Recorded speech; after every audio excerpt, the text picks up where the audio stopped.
This is Chicago. Doors open on the left at Chicago. Welcome to Chicago. Welcome to Chicago. Welcome to Chicago. This is Chicago. Doors open on the left at Chicago. Welcome to Chicago. Welcome to Chicago. We are at Casa Humilde in Forest Park, 7700 Madison. And we just smashed some smash burgers. We got our bellies a little bit full. I know we're going to do round two after the halftime, but the Bears right now winning 10-3. Caleb Williams 7 for 16 for 72 yards. Swift 9 for 35. Manungai 4 for 9. Odunze 1 for 24. Komet 2 for 21. Loveland 2 for 16. Burden 2 for 11. DJ Moore no catches. Not concerned.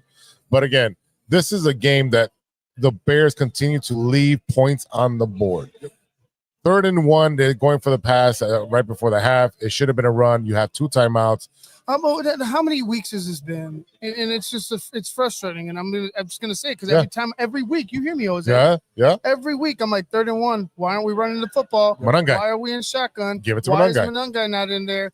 And you've seen it. When they finally did it on the touchdown drive.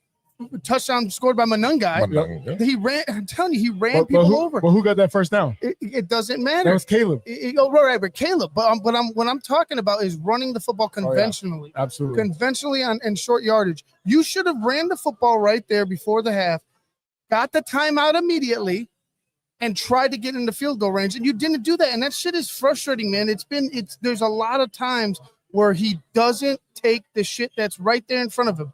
And he wants there's a tie-in between Caleb taking the big shots and Ben Johnson taking the big shots, right? Yeah. Big game hunting. Both of them can do it. They're saying all season. Both of them need to reel that in, especially on 3rd and short, man. You got a fucking beast back there that'll bounce off tackles and go forward. Use him. Steve, what are you seeing with the offensive line and Caleb? Yeah, we're getting, we're at times we're getting some good protection. It's not consistent. You're seeing some leakage, and Caleb is doing what he does, is buying us some time. The most important thing, we go back to what Ivan was talking about, the play calling. It looks clunky right now. That's my best way to call it. It doesn't look smooth. Now the touchdown drive, that looked like a smooth drive as far as consistency with the play calling based off the run game. A lot under center. A lot of under center. Yes, and eliminating some of these sideways passes. So it's just everything is predicated off the run game, getting it going, being consistent with it. And like you said, Jose, right before the half, just on that 3rd and 1, you got to play the situation. Now we're lucky that we came out of there and nothing bad happened in that scenario, giving them the ball back with 20-something seconds left, knowing that they have explosive playmakers like Justin Jefferson and Addison. So I think you take the first down, get the run, and at that point get out of there knowing we get the ball back. So it's in those situations you kind of get to tell how this a less commitment to run and getting the ball to Kyle Manungai in the right situation. So I understand at the same time we're figuring this out, but like we're at a point where we can't be playing this game when we're trying to make the playoffs. We have to be figure this out by now. I feel like the first half, when they watched the fact that J.J. McCarthy is basically missing throws or overthrowing receivers or receivers not doing their job, like I said before the game, if it hits your hands, you got to catch it. And I think because of that fact, Ben Johnson was doing a lot of experimenting in the first half, right? A lot of downfield throws, trying to get it going early. But once you saw they with their sustained drive, they did what they do well. They worked with their blocking. They used both tight ends. You're throwing the ball down the field. I mean, they're playing aggressive, hard-nosed NFC North football against a division rival. I think once you saw what they were doing and knew how to counter that, then they actually went down and did their thing. I think you're going to see a lot more of that in the second half. I think you're see a lot more usage of the run game and your tight ends at the same time. Ivan, I want you to look. I'm going to tell you these numbers, right? 129 to 128. 72-75, 57-53, 3.9 to 4.1. First downs 8 and 8. Third down efficiency 4 for 9, 3 for 7. Total plays 33 to 31. Punts 4 to 3. Penalties, that's where we're getting killed. 3 for 25, right? Time of possession 15-14 to 14-46. It is a dead even game, and yet we should be up a lot more. No, this is the NFC North. Steve knows this divisional games are dogfights. It's not just, and I hope the Bears come out and they blow their asses out in the second half and we see a walkaway, right? Mm-hmm. But this is divisional games here, especially in the NFC North, man. We know how this goes. They're gonna play it tight. So, like you said, capitalize when you need to capitalize. Touchdowns over field goals. You get an interception in the end zone, and then you don't even try to get into field goal range.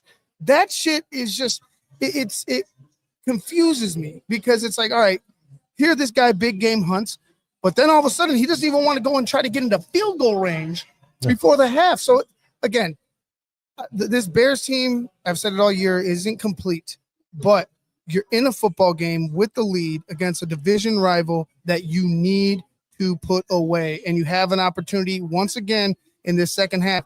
It needs to be a touchdown coming out of the half, boys. Mm-hmm. Yeah. You're a big guy. Talk to me about these tight ends. Look, I said it before. It's just once they drafted Colston Loveland, a lot of people said that it's time to let go of Cole Kmet, but they both have roles on the team. You see the escapability that Colston Loveland has when he gets the ball. You get 2-3 defenders on him, and he found a way, like he did before, to spin away and still get some extra yardage. Cole Kmet, as soon as he gets the ball, you saw what happened when the defender tried to go up against him and knocked himself out. And Cole was just looking. I was like, "Are you okay, little buddy?" And that's what he does. But you have to know that when you get Cole Kmet in a spot, that's where he's going to have to catch it. Loveland is going to be able to get you some more yards down the field. So you look to me, you're looking at, if you're looking for a first down, look for Cole Kmet. He's sitting there waiting for the ball, and he's going to catch it on a more consistent basis because you see Loveland still developing. But I think the fact that they've been using Loveland and Kmet and together, that's a Chicago Bears brand of football. Yeah, right now you're just seeing the tight end usage a little bit more. Can you pull up those numbers real quick? What do you need? Komet's 2 for 21 and Loveland 2 for 16. Yeah, so and Luther Burden coming in there. So obviously you want to see Rome getting more involved. They're quiet. DJ's very quiet, but right now, all that stuff opens up when you start running the football more consistently. And being more efficient in the run game, because that's how you attack the blitzing team. If you catch them blitzing and you get that running back up to that second level, who's there when you're blitzing a lot of people? There's open gaps in blitzing. It's a lot of pass blitzes that they're running. So the thing about Ben Johnson that we kind of seen with this coaching staff, especially offensively, they seemingly make pretty good adjustments in the second half. Right. And we have been a better second half team offensively. So with us being up 10-3, getting the ball back, expectations are that we come out here and go make a nice drive down the field and put some points on the board, preferably, a touchdown. And let's start putting some distance and allow this defense, who's playing pretty good, to keep, doing what they're doing, keeping this run game under control. And JJ, you said he's missing some targets and they're dropping balls, but how long before they start connecting? Right. So we can't sit around here and wait. We got to get going. So no, Steve's right. It's time to put the boot to the neck. Like, this is your opportunity. This is another opportunity that you have. It has been almost seemingly every week where you have an opportunity to put somebody the fuck away. So here's the question. Hold on, I'm still talking. Where the narrative escapes to where, this team can't finish, this defense can't finish, Caleb can't finish. You need to put all that shit to bed. You got another one right here. What do you got? So this is a question coming out of the second half, coming out of halftime right here. Would you rather see a quick drive where they throw it down the field, or you want them a touchdown? No. I just need a touchdown. Because that changes everything.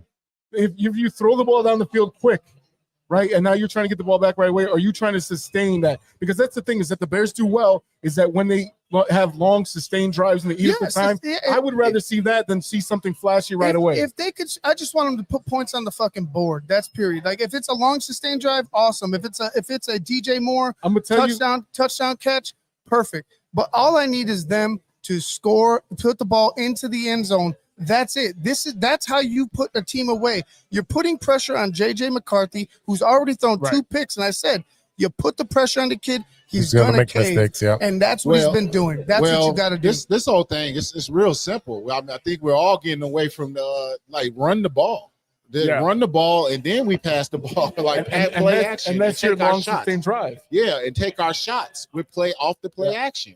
But it has to be a consistent run game, downhill run game. Give it to Manungai. Yeah. Yes, and Manungai. And that's what you have to do. And if when we start getting too cute, it doesn't work. This is not the team yet. Even if you in the future we build a team, you still have to base your team off of running. This is what Ben Johnson's offense has been so successful in Detroit, off the run game, off the play action, and that's how you start getting things going. He just gets a little too cute, and I don't understand it when you don't have a team quite like a Detroit team. You don't have the O-line. You don't have the 2 backs to that caliber.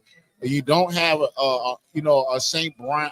So we have pieces. We have to play to our team.